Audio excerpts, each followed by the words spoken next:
네, 지금부터는 정태근 전 의원 연결해서 새 정부 총리 인선과 지방선거 같은 여러 전국의 현안들 좀 짚어볼까 합니다.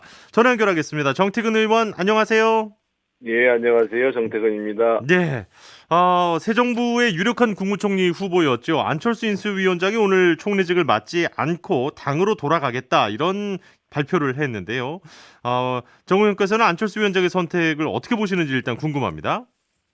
예, 조금 의외였습니다. 어떻든 뭐 오늘 공식적으로 기자들 앞에서 윤석열 당선인의 이제 인사에 대한 선택의 폭도 넓히고 그리고 이제 부담을 주지 않기 위해서 하겠다고 공식적으로 발표를 한 거고 본인은 이제 당에서 역할을 찾겠다 이렇게 얘기를 하셨는데 네, 어, 제 느낌에는 안철수 위원장이 이제 정치 행보를 함에 있어서 뭔가 좀 치밀하게 계산되고 좀 예측 가능하게 정치를 못 하시는 것 같아요. 그리고 네네네. 이제 어저께만 해도 뭐 측근들 어떤 측근은 뭐 여전히 미련을 갖고 있다. 또 어떤 측근들은 오늘 발표한 것처럼 이제 총리직에 미련이 없다. 이런 뭐 얘기를 했는데 네.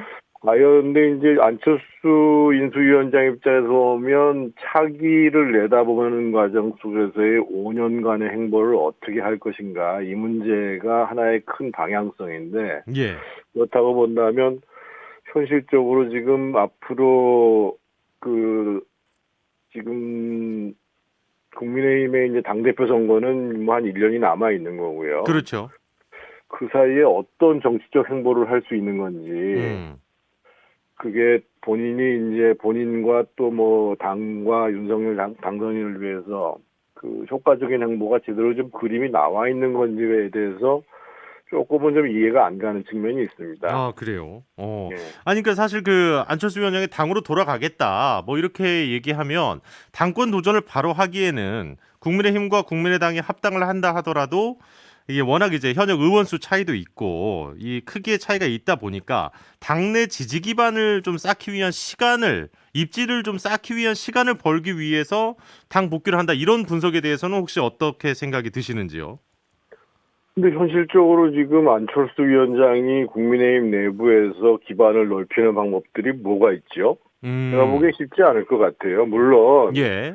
이럴 수는 있겠죠. 이제 오히려 본인이 이제 총리가 안 됐으니까 공동정부 구성 문제와 관련해 가지고 여러 사람을 이제 추천을 할 수도 장관직으로 추천할 수도 있고 그렇죠. 또 지방선거 때 많은 사람들을 도와줄 수는 있겠습니다만 예.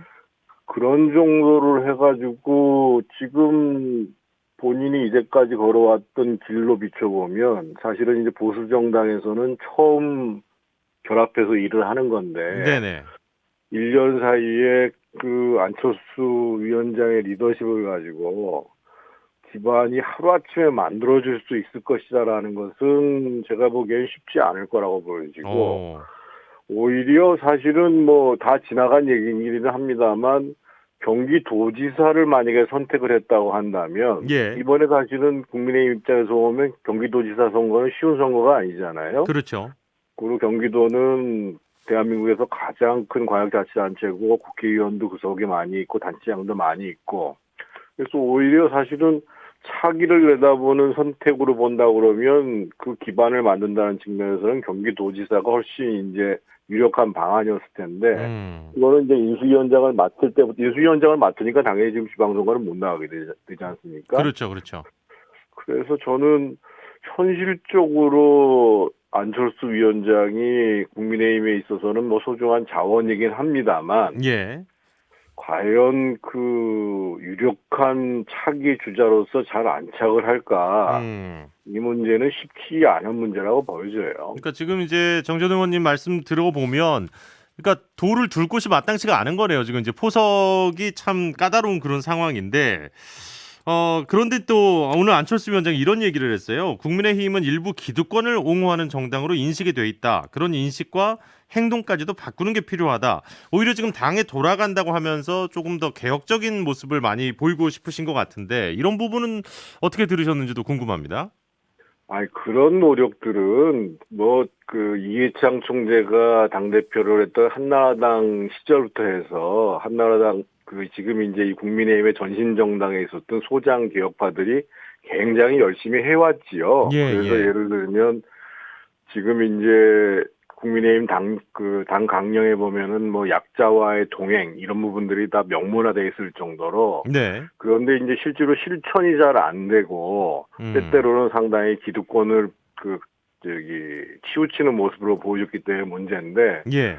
그거를 안철수 위원장이 말 한마디 한다고 그래가지고 당이 그렇게 바뀌나요? 그렇게 어. 잘 안 바뀌죠. 네네네네. 오히려 그것은 그 당내에서 제대로 세력을 만들어서 그런 세력들을 주도하는 세력들이 적극적인 문제 제기를 하면서 동시에 그 세력들이 당내 주도 세력으로 바뀌어 나가는 과정들이 있을 때 가능한 문제인데 그렇죠. 지금 현실적으로 안철수 위원장이 이제 뭐 일정 정도 지분을 가지고 합류한다고 하더라도 네. 그렇게 뭐 메시지만 가지고 음. 당내에 무슨 당의 변화를 빨리 가져오고 그 변화를 주도하는 이렇게 하기는 쉽지 않을 겁니다. 네. 알겠습니다. 오히려 그거는 뭐 기존 그 당 내부에서 당연한 과제로 해왔던 음. 거라고 봐야 돼요. 네네네. 그럼 이제 지방선거 얘기 좀 여쭤보겠습니다. 아무래도 네. 이제 서울시장 그리고 이제 경기 도지사 이 대진표가 가장 관심사인데요. 현재로서는 특히 그 유승민 전 의원의 경기지사 출마 여부도 상당히 좀 관심을 받고 있어요. 현재 당내 분위기 어떻게 좀 설명을 해주실 수 있을까요? 아이고, 저도 사실은 오리무중입니다. 저도 이제 뭐 가까운 예. 의원들하고도 그 전직 의원들하고도 얘기를 해봤고 네네. 유승민 그 전 대표 주변 사람들하고 얘기를 해봤는데 아직 결정을 안 하신 것 같고 지금 음. 현재까지 공식적인 얘기는 예. 이번 주 중으로 경기지사에 출마를 하든지 정계 은퇴를 하든지 둘 중에 하나를 발표하겠다 이렇게 어. 얘기를 하는데 예. 경기지사 출마가 쉽지 않아 보이는 거는 지금 그 출마를 하시려면 4월 2일 날까지 사실 경기도로 주소지를 이전해야 그렇죠. 주소 되거든요. 옮겨야 되죠. 근데 4월 2일 날이 토요일이에요. 예. 그러면 이제 4월 1일 금요일까지는 모든 거를 결정해야 된다는 얘기거든요. 그렇군요. 예, 예예. 예, 예, 그렇죠. 그런데 아직까지 명료하게 지금 뭐 기자회견을 한다, 안 한다 이런 얘기도 없고, 음. 그러니까 사실은 지금 그 국민의힘 입장에서 보면 유승민 전 대표가 보수 정당의 정치이면서도 상당히 개혁적인 이미지에다가 또 경제 전문가잖아요. 그렇죠. 그래서 상당히 여러 가지 강점이 있는 후보인데 어떻든 현재까지는 확인되는 게 없다고 봐야 됩니다. 그러니까 지금 말씀해 주신 대로 목, 금 지금 이제 이틀밖에 남지 않은 상황이잖아요. 그렇습니다. 예, 예, 그러니까 예. 이틀 안에 정말 뭐 좀 큰 뉴스가 나오기 전에는 사실상 쉽지 않게 보인다. 또 이렇게 좀 그럼요. 예, 이해를 현실적으로 해도 되는 그렇습니다. 거죠? 예, 예. 예. 어떤 말씀이신지 알겠고요. 반면에 이제 어쨌든 상대당인 민주당에서는 서울시장 후보로 송영길 전 대표 얘기도 좀 나오고 있고 또 이제 김동연 새로운 물결 대표 얘기가 좀 들리고 있습니다. 뭐 서울이든 경기든. 국민의힘 네. 입장에서는 좀 어떤 후보면 긴장이 좀 되실 것 같으신지요?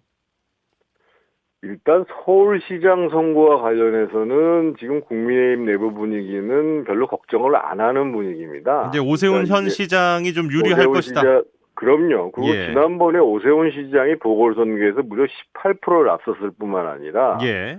오세훈 시장이 이제 취임을 한 이후에도 예를 들면 뭐 이 재개발 재건축 관련해서 신속 통합 기획일을 한다든지 또 절대적으로 의회가 민주당 다수 구조임에도 불구하고 갈등들을 잘 넘어가는 과정들이라든지 이런 거로 봐서는 지금 뭐 이번 그 윤석열 당선인은 서울에서 불과 한 5%뿐이 못 예, 이겼지만 예. 제가 봤을 때는 민주당에서 어떤 후보가 나와도 음.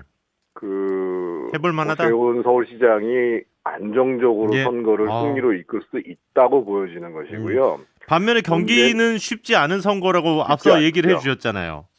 그럼에도 불구하고 지금 저는 뭐 그 민주당에 있는 분들의 경쟁력을 제가 논할 수 있는 문제는 아닌 것 예, 같고 예, 예. 지금 이제 뭐 유승민 전 대표가 아직 결정을 못했다고 한다면 아마 인지도나 뭐 이런 측면으로 봐서는 이제 원희룡 전 제주지사 같은 경우도 굉장히 유력한 후보군에 포함되는 사람이라고 봐야 될 거고요. 지금 예. 이제 선대위 대변인을 하고 있는 뭐 김은혜 의원 또 김영환 전 의원 지금 선대위의 고문으로 계시죠. 네네. 그리고 뭐 심재철 의원 이런 등등의 분들이 계신데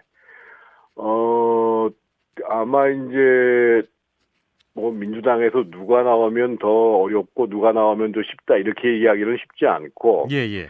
지금 이제 우리 국민의힘 후보가 대통령 단선인과 더불어서 새 정부에서 경기도 발전에 대한 확실한 비전과 방안을 정말 설득력 있게 피부에 와닿게 전달을 해서 아 정권이 바뀌었으니까 이번에는 국민의힘 후보랑 함께 하는 것이 경기도민들의 입장에서 봤을 때에도 경기도의 발전 그리고 경기도민의 삶을 변화시키는 것이다.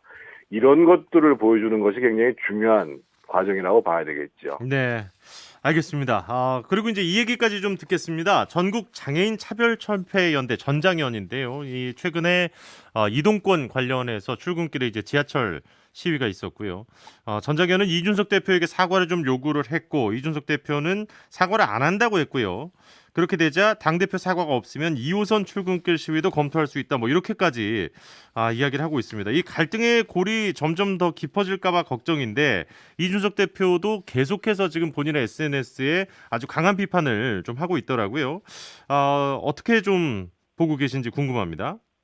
이준석 대표가 사안을 이렇게 딱딱 나눠가지고 그 잘못된 거 또 잘된 거 이런 옳고 그름을 따지는 방식에 굉장히 익숙해 있거든요. 예, 그리고 근데 지금 이제 이 문제가 전장현이라는 단체가 시민들에게 피해를 주면서까지 상당히 그 좀 일정 정도 이제 문제가 있는 시위 방식을 택한 문제가 하나 있는 거고 그와는 별개로 예. 우리 사회가 사실은 선진국을 내다보면서 장애인 이동권 문제에 대해서 제대로 대처를 못한 것이 또 그 밑에 깔려 있는 거잖아요. 네. 근데 이것을 종합적으로 바라보면서 문제 제기를 했어야 되는데 사실은 이 시위 자체만 가지고 문제를 지금 이제 확대하고 있는 거예요. 네네네. 예를 들면 저희가 이제 한 해에 예를 들면 그 SOC 예산 같은 경우 사회간접자본 예산 중에서 보면 도로를 만드는 예산에 들어가는 돈이 한 8조 원 가까이 되거든요. 네. 근데 지금 사실은 그 중에 보면 굉장히 불필요한 예산들이 굉장히 많이 있어요. 근데 전장현에서 예를 들면 이번에 시위를 하면서 이동권과 관련해가지고 연 한 3조 원 정도의 예산을 요구하고 있는데 예. 정치권에서 이거 지금 당장 3조 원까지는 아니어도 단계적으로 이렇게 해결하겠다라고 진작에 노력을 했으면 지금 20년을 넘어온 시위가 이렇게까지 가지를 않았을 거라고 보는 거거든요. 네네네. 그러니까 이준석 대표가 처음에 이 문제를 접할 때 전장현의 시위 방식에는 문제가 있습니다만 내가 직접 가서 앞으로 우리 정치권이 장애인들의 이동권 문제와 관련해서 이렇게 노력을 하겠습니다라고 설득을 하면서 이 시위는 이제 하지 말아 주십시오. 알겠습니다. 예. 이렇게 하는 과정들이 정치라고 봐야 되는 거죠. 네. 자, 여기서 시간 관계상 마무리해야 될 것 같습니다. 오늘 좋은 얘기 고맙습니다. 정태근 전 의원이었습니다. 고맙습니다. 평일 저녁 6시 5분에 여러분을 찾아갑니다. MBC 라디오 표창원의 뉴스 하이킥.